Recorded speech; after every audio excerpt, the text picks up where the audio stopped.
Welcome to V3 news. లక్ష్యం సమాజహితం. ఎన్నో కలలు, ఎన్నో ఆశలు, ఎన్నో సంతోషాలు, ఎన్నో సుఖాలు, ఎంతో అందమైన కుటుంబం, చూసి ఓర్వలేకపోయిన కరోనా, పచ్చని జీవితాన్ని కూల్చివేసిన కరోనా, IAS కావాలనుకున్న కోరిక కరోనా వల్ల కలగానే మారింది. చంద్రోదయాలు, సూర్యోదయాలు నువ్వు లేక ఏవీ తెలియట్లేదు డాడీ అంటూ రోదిస్తున్న ఒక కూతురు, కడవరకు ఉంటాను అని మాటిచ్చి మధ్యలోనే వదిలేసావా అంటూ రోదిస్తున్న ఒక భార్య, నాకు కడుపు కోతను మిగిల్చావా అని రోదిస్తున్న ఒక తల్లి. మనం తన వార్తలతో ప్రజలకు దగ్గరైన వార్తా న్యూస్ రిపోర్టర్ కరోనా వల్ల అస్తమించిన రుద్రోజు నాగరాజు కుటుంబంతో ఉన్నాం. చెప్పండి పేరు? దేవిశ్రీ మేడం. భర్త పేరు నాగరాజు. పాప ఒకటే పాప. మీ పేరు? నమస్తే అండి, నా పేరు రుద్రోజు సుదీప్తి. మీ డాడీ ఏం చేస్తారు? మా డాడీ వార్తా రిపోర్టర్గా ఒక 1 year నుంచి చేస్తున్నారండి. ప్రస్తుతం ఎలా చనిపోయారు? అయితే యాక్చువల్లీ ఫస్ట్ కోవిడ్ టెస్ట్ చేయించుకుంటే పాజిటివ్ అని వచ్చింది. మా డాడీకి నాకు వచ్చింది. 2 days ట్యాబ్లెట్స్ వాడారండి. వాళ్ళు ఇచ్చారు, 10 days కోర్స్ ఇచ్చారు. 2 daysలోనే May 1st సాటర్డే నైట్ 10:30కి అలా చనిపోయారండి. అంటే శ్వాస ఆడట్లేదు, సడన్గా ఫిట్స్ వచ్చిందండి. ఫిట్స్ వచ్చి చనిపోయారు. అప్పటి నుంచి నా పరిస్థితి ఏం బాగాలేదు. ఇప్పుడు డాడీ ఒక్కరే మాకు ఇంట్లో మన డబ్బులు కానీ, ఇప్పుడు ఫైనాన్షియల్గా కూడా మా డాడీ జాబ్, నా స్టడీ కానీ అన్నీ మా డాడీ ఒక్కడే. 4 ఆడవాళ్ళం ఉన్నాము. ఇప్పుడు మా పరిస్థితి ఏం బాగాలేదు. మాకు ఓన్ హౌస్ కూడా లేదండి, రెంట్ హౌసే.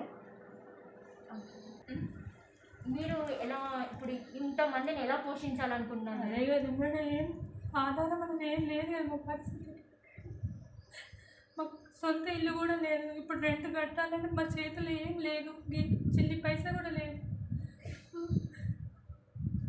అందరూ ఆదుకోవాలని కోరుకుంటున్న ప్రభుత్వాన్ని. మాకు ఏదైనా ఇల్లు ఉండేటట్టు చూడాలి, నీడ ఇచ్చేటట్టు చూడాలి. మా పాప స్టడీకి కూడా సంబంధించిన అన్ని చూడాలని కోరుకుంటున్నామండి. ఎన్ని రోజులు చేస్తారు వార్తాపత్రికలు? 1 year దాకా అవుతుంది మేడం. 1 year దాటింది. ఆయన ఉంటేనే మాకు ఇంట్లో అండ. ఆయన ఇప్పుడు లేడు కాబట్టి మాకు పరిస్థితి అనేది ఘోరంగా ఉండాలంటే ఘోరమైన పరిస్థితి ఏర్పడింది. ఇంట్లో ఒక్కరే చేస్తారా పని? అవును మేడం, ఒక్కరే చేస్తారు. నేను హౌస్ వైఫ్ అండి. ఏం చదువుకుంటుంది పాప? ఇప్పుడు 9th అయిపోయి 10th స్టాండర్డ్ అండి. ఇప్పుడు స్కూల్స్ ఫీజు కావచ్చు, ఇంట్లో పోషించడం కావచ్చు, ఏ విధంగా చేయాలనుకుంటున్నారు? మరి మీరు ఒక ప్రణాళిక ఉందా? ఇంకా ప్రణాళిక అంటే మేడం ఉన్నదే పోయింది. ఇక మీరే ఏదైనా ఒకటి మాకు దారి చూపించాలి, అంతే తప్ప ఏం లేదు మా చేతులలో. ఇంట్లో 4 ఆడలు ఎట్లా పోషిస్తాం మేడం? ఏదో ఒకటి మాకు హెల్ప్ చేయాలని కోరుకుంటున్నాం మేడం. ఏం చేస్తున్నాము? బిడ్డ నాకు పెరాలసిస్ వచ్చింది, సంవత్సరం అవుతుంది. నన్నే నా కొడుకు గిట్ట సారి మమ్మల్ని అందరినీ డాక్టర్ అవతల పడ్డాడు. మేము ఏం చేయాలి ఇప్పుడు? అవతల రోడ్డు మీద పడ్డట్టయింది మా బతుకు. అందుకే ఎవరు వచ్చినా కదా సాయం చేయండి అని నా మొక్కం చూసి, మా పిల్లల మొక్కం చూసి మమ్మల్ని సాయం చేయాలి, ఆదుకోవాలని ప్రభుత్వం తరఫున నా మనవరాలు చదువుకు మేము ఉండడానికి ఏదైనా సాయం చేయడానికి చేయాలని కోరుకుంటాను బిడ్డ. నా కొడుకు మందులు తీసుకొచ్చి నాకు ఇచ్చింది. ఇప్పుడు ఎవరు మందులు తేవాలి బిడ్డ? మరి నాకు ఎవరు బిడ్డ? నాయన ప్రభుత్వం మాకు ఏదో ఒక దారి చూపించాలని కోరుకుంటున్నాం, అంతే తప్ప ఏం లేదు మేడం. మాకు వెనక ముందు ఏం లేదు.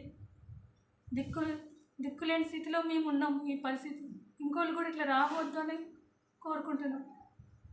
నువ్వు ఏం తెలియజేయాలనుకున్నావు? ఇప్పుడు మాకు డాడీ ఉన్నప్పుడేమో డాడీ అందరూ మొత్తం చూసుకున్నారు. ఇప్పుడు తిండికి కూడా ప్రాబ్లం అవుతుంది, ఓన్ హౌస్ కూడా లేదు. సో ఈ ఛానల్ తరఫున అయినా మాకు ఎలాంటి ఫైనాన్షియల్గా కానీ ఓన్ హౌస్ ఇప్పించేటట్టు ప్రభుత్వం చూడాలని కోరుకుంటున్నాను. మమ్మల్ని ఆదుకోవాలని కోరుకుంటున్నాను.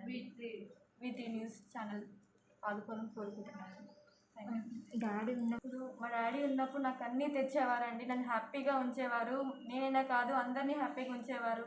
ఏమన్నా డబ్బులు కానీ ఏమైనా బయట నుంచి కూడా అన్నీ మాకేం తెలియనివ్వకుండా మంచిగా డాడీకి డబ్బులు లేనప్పుడు కూడా నన్ను మంచిగా తెచ్చిపెట్టారండి అన్నీ. నన్ను చిన్నప్పటి నుంచి చాలా గారాబంగా పెంచారండి. ఏ బాధ రానివ్వలేదు. ఇప్పుడు తెచ్చేటట్టు ఎవరు లేరు మా డాడీ ఒక్కడి ఇన్కంలో కూడా. ఇప్పుడు మీరే ఏదో విధంగా సహాయం చేయాలని కోరుకుంటున్నానండి. స్టడీ కూడా మీరే ఎవరో ఒకరు ఆదుకోవాలని కోరుకుంటున్నానండి. ఎంతవరకు చదువుకోవాలనుకున్నాను? నాకు ఇప్పుడు ఐఏఎస్ కానీ ఐపీఎస్ కానీ కావాలని ఉందండి. దయచేసి ఎవరో ఒకరు ముందుకు వచ్చి మమ్మల్ని ఆదుకోవాలని కోరుకుంటున్నానండి. Thank you.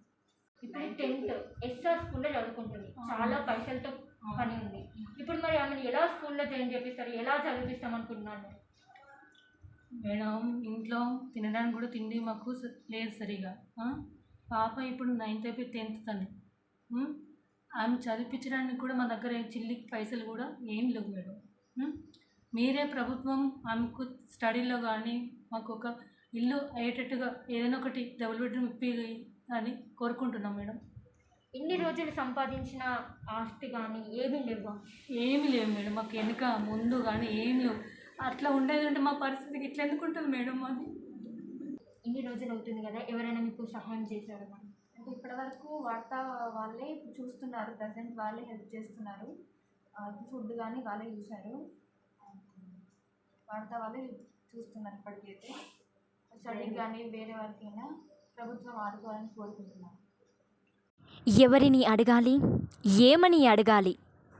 మానసికంగా కుంగిపోయిన ఈ కుటుంబానికి కరోనా వల్ల కలిగిన లోటును మనం భర్తీ చేయలేం, కానీ వారిలో ధైర్యం నింపి మిగిలిన జీవితాన్ని సాఫీగా జరిగేలా చేయగలం.